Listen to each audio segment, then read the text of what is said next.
Welcome here to another episode of PropCoach with our special segment of jargons and terminologies. Everything you as an agent need to know from the first day you start in this industry. I want to talk to you about the Comparative Market Analysis, the CMA.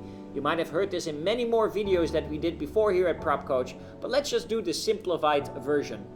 A CMA is used by agents to determine the value of properties based on the comparisons of similar properties in the same area.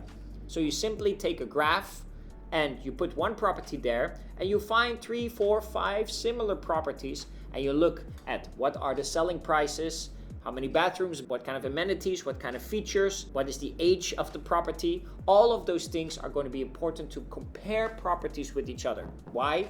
So that you can also better advise your sellers. And on top of that, also for your own confidence in telling the sellers what would be a potential selling price and of course asking price.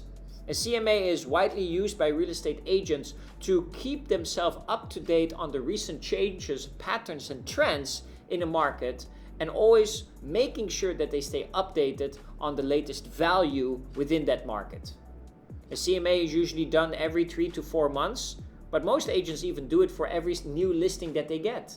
They go online, look at the existing properties, they looked at past transactions, and even looking into future properties that are for sale and really seeing what is currently that market price, what is that market rate. Now, why is this important? Because you as an agent are going to use the CMA to really build up that data and understand what is the value of the properties that you want to sell in your market. How are you going to advise your sellers and even your buyers? Because your buyers also will have an expectation of what is the current pricing and what is the current value within that area. A CMA is also used as a marketing tool.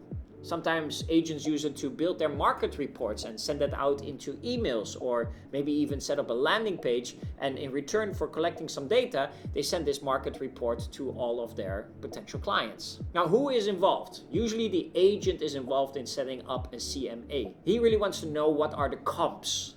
And comps is also a widely used term in the real estate. Comps as in comparable or comparison.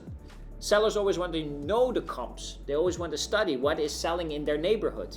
And because of that, these comps are usually well researched and well found in a CMA. So when do you usually do this? Like I said, every 3 to 4 months. But I would advise you for every new listing that you get in, that you do a new CMA again. It will help you to stay updated on everything that is happening in the market. But on top of that, it also gives you more confidence before a listing presentation. Bring the CMA with you, hand it over to the seller, show them what research you have done, because it's always about not what the market says, it's what the data shows. And if you have the real data and can prove that to your seller, he will be more confident in accepting what is your asking price and what is your expected selling price. Okay, that's everything you need to know about the CMA, Comparative Market Analysis. We have a comparative market analysis example on our website, so you just have to go to propcoach.co. And in the meantime, if you have more questions about the jargons and the terminologies that you want to learn from us, just send us a comment also here below. Thank you so much for watching. And again, don't forget to subscribe to our YouTube channel. Hope to see you next time. Bye-bye.